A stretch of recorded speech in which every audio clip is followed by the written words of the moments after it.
So సరదాగా ఒక 5 pics చూపిస్తాను sir, story behind the picture. Okay, సిడ్నీలో ప్రభాస్ అన్నతో ఫస్ట్ పిక్ అది నాది. ఆ రోజు కొంచెం చాలా మంచి మూడ్లో ఉన్నాడు, కొంచెం వారాక్షన్ చేశాను అప్పుడు.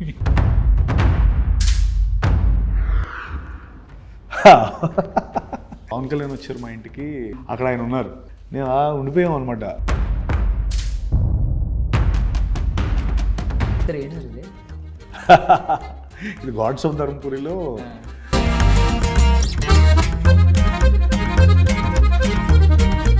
అంటే మీరు ఆల్రెడీ ఆచార్యలో క్యామియో ఉంది, తర్వాత యాంటాగనిస్ట్ గాడ్ ఫాదర్లో కట్ చేస్తే ఈ సెట్స్లో కనిపించారు మీరు. ఇది బోలశంకర్ సినిమాలో అన్నయ్య సాంగ్ డిస్కో అదే పార్టీ సాంగ్లో.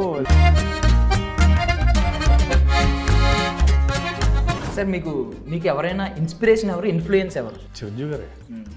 అప్పుడప్పుడు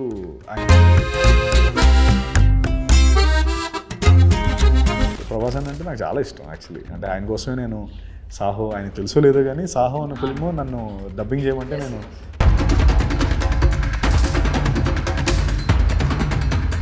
సో సరదాగా ఒక 5 పిక్స్ చూపిస్తాను sir, story behind the picture. Okay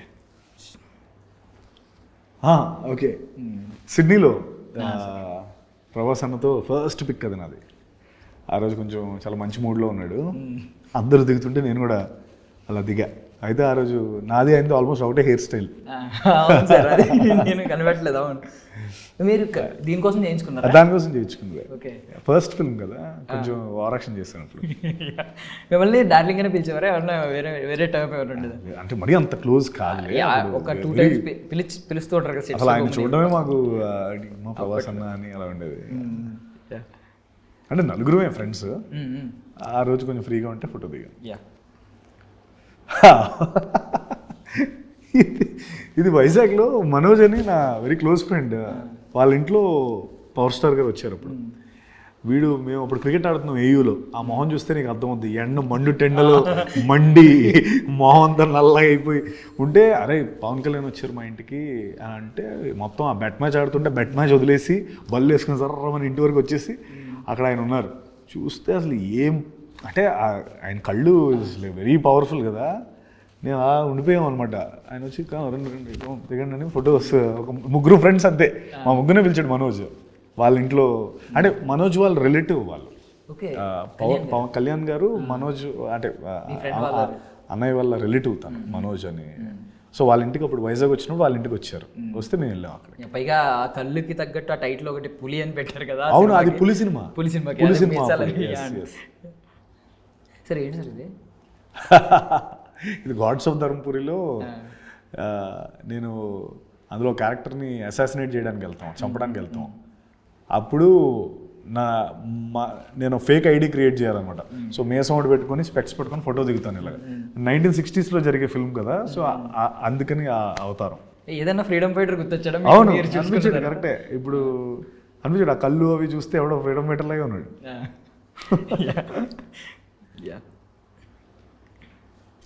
అంటే మీరు ఆల్రెడీ ఆచార్యలో క్యామియో ఉంది, తర్వాత యాంటాగనిస్ట్ గాడ్ ఫాదర్లో కట్ చేస్తే ఈ సెట్స్లో కనిపించారు మీరు. ఇది బోలశంకర్ సినిమాలో అన్నయ్య సాంగ్ డిస్కో అదే పార్టీ సాంగ్లో వెళ్తున్నప్పుడు రోజు మామూలు కలవడానికి వెళ్ళినప్పుడు ఫోటో దిగాను అంతే.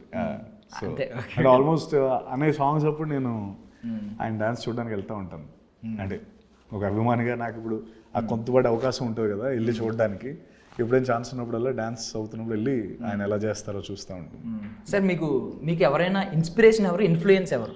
మీకు పొరపాటున తెలియకుండా కొంచెం ఇన్ఫ్లుయెన్స్ చేస్తూ ఉంటారు కదా చాలామంది, ఇప్పటికీ ఇలా అనుకుంటూ ఉంటారు, పోక్రీ నుంచి ఇన్ఫ్లుయెన్స్ అయిపోయిన వాళ్ళు తెలియకుండా వచ్చేస్తూ ఉంటారు. నేను చిన్నప్పుడు కళ్ళు ఇలా కొడుతూ ఉండేవాడిని సార్, సౌరవ్ గంగూలీ క్రికెట్ ఆడుతున్నప్పుడు ఇలా కొట్టేవాడు. అది సైట్ అని తెలియక నేను ఎలా కొడుతూ ఉండేవాడిని. సైట్ కాదు, లెన్స్ ప్రాబ్లం. ఓకే, లెన్స్ వల్ల ఇలా అంటే ఆయన లెన్స్ పెట్టుకునేవాడు. ఆ లెన్స్ కొద్దిగా డిస్టర్బింగ్ ఉన్నప్పుడు ఇలా అంటుంటాడు యాక్చువల్లీ. సో మీకు ఎవరైనా ఇన్స్పిరేషన్ ఎవరు సార్, ఇన్ఫ్లుయెన్స్ ఎవరు? తెలియకుండానే మీ బాడీ లాంగ్వేజ్లో కావచ్చు, డైలాగ్ డెలివరీలో కావచ్చు, ఎవరిదాన్ని ఇన్ఫ్లుయెన్స్ ఉంటుంది కదా? చిరంజీవి గారే. అప్పుడప్పుడు ఆయన అలా వచ్చి వెళ్ళిపోతుంటారు నా దాంట్లోకి. అంటే influence and inspiration both Chiranjeevi గారే. అన్న అంటే నాకు లైక్ అది అందరికీ తెలిసిందే. అండ్ అఫ్కోర్స్ నాకు అంటే క్యారెక్టర్స్ వైజ్ చాలామంది ఇన్ఫ్లుయెన్స్ అవుతూ ఉంటాను నేను. అంటే ప్రభాస్ అన్న అంటే నాకు చాలా ఇష్టం. ఆయన చూసుకునే విధానం, అందరినీ ట్రీట్ చేసే విధానం, సో అది కూడా ఒక ఇన్ఫ్లుయెన్సే. యా అంటే లైక్ చాలామంది ద్వారా ఇన్ఫ్లుయెన్స్ పొందుతూ ఉంటాను. సో ప్రభాస్ అంటే నాకు చాలా ఇష్టం యాక్చువల్లీ. అంటే ఆయన కోసమే నేను సాహో, ఆయన తెలుసో లేదో కానీ సాహో అన్న ఫిల్మ్ నన్ను డబ్బింగ్ చేయమంటే నేను కేవలం ప్రభాసన్ కోసమే చేశాను అది. సార్ ఈ క్వశ్చన్ అడుగుతాను యాక్చువల్లీ. అప్పుడు దాకా ఆయనకి యముడు ఇవన్నీ వేరే వేరే అని చెప్పారు. సడన్గా వచ్చేసరికి సూర్య గారికి సడన్గా ఆకాశమేని హద్దురాకి మీరు చెప్పారు, పైగా దానికి నేషనల్ అవార్డు వచ్చింది. మాకు గుర్తొచ్చింది సూర్య గారు వాయిస్ మీదే కదా, బికాజ్ మేము తమిళ్లో చూడలేదు కాబట్టి. మీకు ఈ 3 సినిమాలు చెప్పారు కదా మీరు, ఇదొకటి ఎస్టీఆర్ గారికి చెప్పారు, సింబు గారికి. సో ఈ మూడిట్లో మీరు చూసినప్పుడు ఆన్ స్క్రీన్లో అబ్బా పర్ఫెక్ట్ యాప్ట్ అయిపోయిందని మీకు అనిపిస్తుంది కదా? వాళ్ళ వాయిస్ లాగే ఉంది. సూర్య అన్నకి బాగుంది, చాలా బాగుంది. ఆ ఎయిర్పోర్ట్ సీన్ చాలా ఫేమస్ కదా, చాలా అందరూ దాని మీద నాకు చాలాసార్లు పంపిస్తూ ఉంటారు. సూర్య యాక్టింగ్ ప్లస్ సత్యదేవ్స్ వాయిస్ అని చెప్పి రెండు బాగా నాకు అనిపించింది. అంటే నేను అది ఆ సినిమా నేను చేయాల్సింది, నేను ఆ సినిమాలో పార్ట్ అవ్వాల్సింది, అవ్వలేదు. సుధా గారు నన్ను అడిగితే వాయిస్ ఇచ్చాను, పార్ట్ అయిపోయారు. చెప్పండి చెప్తున్నా. So like father like son అండి ఏంటిది?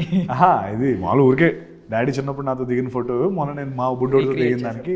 అంటే డాడీది నిక్కీ అంటే నా కొడుకు, నిక్కీది ఒకే రోజు బర్త్డే, ఇద్దరిది Feb 8th అనమాట. సో ఆ విధంగా ఇద్దరితో ఎప్పుడు నేను సెలబ్రేట్ చేసుకుంటూ ఉంటాను. సో ఆ బర్త్డే విషెస్ ఇద్దరికి చెప్పినట్టు యాక్చువల్లీ సేమ్ ఉన్నారు సార్, అసలు సేమ్ ఉన్నారు సార్ అసలు. ఉంది రిజంబ్లెన్స్ ఉంది. సో నా కొడుకే కదా గురు. సో సువర్ణిక్ సార్ ఏంటి సార్, మీనింగ్ ఏంటి సార్ అసలు? సవర్ణిక్ అంటే సవర్ణిక్ అంటే ఒక 8th మన్వంతరానికి లీడర్ అనమాట తను. 8th మన్వంతర అదొక మెడిటేషన్ నుంచి నా వైఫ్ పెట్టారు తను.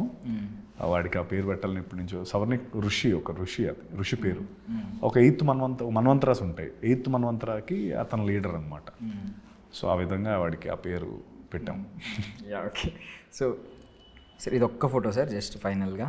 సో యాక్చువల్లీ ఈ క్యారెక్టరైజేషన్ అసలు సినిమా మొత్తానికి మీ క్యారెక్టరైజేషన్, ఆ ఏపీ క్యారెక్టర్ అసలు హైలైట్. సినిమా కనుక సక్సెస్ అయ్యి ఉంటే మీది గ్రాఫ్ వేరేగా ఉండేదేమో అని మా ఒపీనియన్. మీరేమంటారు అసలు? అయ్యో అది నాకు అంటే ఆ క్యారెక్టర్స్, అలాంటి క్యారెక్టర్స్ మనం చూస్ చేసుకున్నా చేయలేం. అవి మనం ఎత్తుక్కుంటూ రావాలి తప్ప మనం వాటిని ఎత్తుక్కుంటూ వెళ్ళలేం. అలాంటి క్యారెక్టర్ అది ఏపీ క్యారెక్టర్. రామ్ సేతులో Akshay sir such as most sweetest person తను. అంటే ఆ సినిమా నాకు రావడం నిజంగా అదృష్టం. అదే అంటున్నాను కదా, అవి నువ్వు ఎంత తలకిందులు తపస్సు చేసినా రావు, అది నేను చూస్ చేసుకొని నీ దగ్గర రావాలంతే. సో అలా నన్ను చూస్ చేసుకుందా ఆ cinema. I'm very very lucky. అంటే నాకు హిందీ ఫిల్మ్ సర్కిట్లో చాలా మంచి పేరు వచ్చింది ఆ క్యారెక్టర్కి. ఇప్పటికీ వెళ్ళినా ఏపీ అని గుర్తుపెట్టి మాట్లాడుతూ ఉంటారు. అఫ్కోర్స్ నేను తర్వాత ఏం హిందీ సినిమా చేయలేదు, బట్ ఆ సినిమా మాత్రం గుర్తుండిపోయింది అందరికి. సో ఇప్పటివరకు టిల్ డేట్ ఇది మూవీ సక్సెస్ ఫెయిల్యూర్తో సంబంధం లేకుండా మీకు మాత్రం కంప్లీట్ ఏ క్రిటిక్ అయినా కూడా పాజిటివ్ రివ్యూ ఇవ్వాల్సిందే. సో మీకు కాంప్లిమెంట్స్ ఎక్కువ విన్నాను నేనైతే. బట్ ఎప్పుడైనా క్రిటిసిజం కానీ రిజెక్షన్ కానీ మీ లైఫ్లో ఎప్పుడైనా ఎదుర్కొన్నారు అసలు? చాలా ఇనిషియల్ డేస్లో ఉంది సార్. అన్ని డేస్లో ఇప్పటికీ ఎదుర్కొంటూనే ఉంటాం. అది ఎవ్రీడే ఉంటూనే ఉంటుంది కదా బ్రదర్. అంటే దాని నుంచి మనం తప్పించుకోలేము, మనం అతిథులం కాదు. నాకే కదా, ఎవరికైనా మెగాస్టార్కైనా కామన్ అది. సో రిజెక్షన్ అంటే నువ్వన్న రిజెక్షన్ అంటే అవి అవుతూనే ఉంటాయి, మనం అది అధిగమిస్తూ ముందరికి వెళ్తూనే ఉంటాం. అంటే అది మనం నేను రిజెక్షన్ ఎదుర్కోకూడదని మాత్రం ఏమి ఉండదు. So it's part of our game. ఏమో కొత్తగా ఉంది, నేను విలేజ్ వెళ్ళిపోతున్నాను కొంచెం. అయ్యో చాలా చాలా చాలా జరుగుతూ ఉంటాయి. ఇప్పుడు అవి ఏంటి అని నేను చెప్పలేను, కానీ బేవస్తంగా జరుగుతుంటాయి. సో స్టిల్ మీరు స్టార్ అనిపించుకోవడం కంటే యాక్టర్ అని అనిపించుకోవడానికి ఇష్టపడుతున్నారు కదా?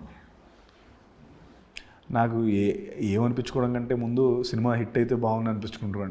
అదైతే చాలు. అంటే ఇవన్నీ I think it will flow. థియేటర్కి హిట్ వచ్చిందంటే ఆటోమేటిక్గా I'm not worried about anything else.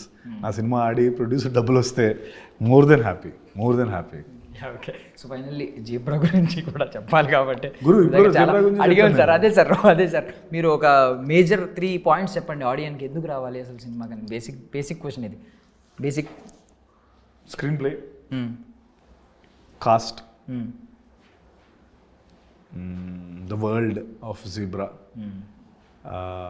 Twist and turns, music కావచ్చు, ఆర్ఆర్ కావచ్చు, ఎవ్రీథింగ్. అంటే కామెడీ, ఎమోషన్, యూ హ్యావ్ అంటే ఆ స్పెక్ట్రంలో ఉన్న అన్ని ఎమోషన్స్ ఉంటాయి సినిమాలో. నువ్వు యాంగ్జైటీ ఫీల్ అవుతావు, టెన్షన్ ఫీల్ అవుతావు, ఎక్సైట్మెంట్ ఫీల్ అవుతావు, తర్వాత ట్విస్ట్ అని పేలుతున్నప్పుడు సర్ప్రైజ్ ఫీల్ అవుతావు. You have everything.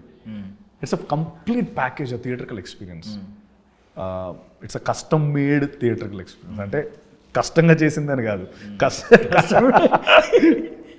So it be great. అదే ఈ వొకాబులరీ తెలియని వాళ్ళు మేము ఎలాగనుకుంటాం. బేసికలీ మీరు ఇంటెలెక్చువల్ వొకాబులరీ వాడుతూ ఇంటెలెక్చువల్ వొకాబులరీ ఏం లేదు, ఊరికే గురు మనం ఊరమాసు అదేంటే అప్పుడప్పుడు కొన్ని మాట్లాడాలి కాబట్టి మాట్లాడుతూ ఉంటాం అంతే.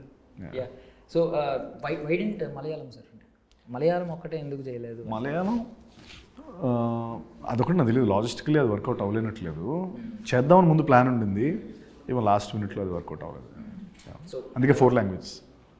సో తర్వాత మేబీ సినిమా తర్వాత రావచ్చు. Thank you so much. Thank you. I wish you all success. Thank you so much. Thank you. So for now, this is Darshan signing off.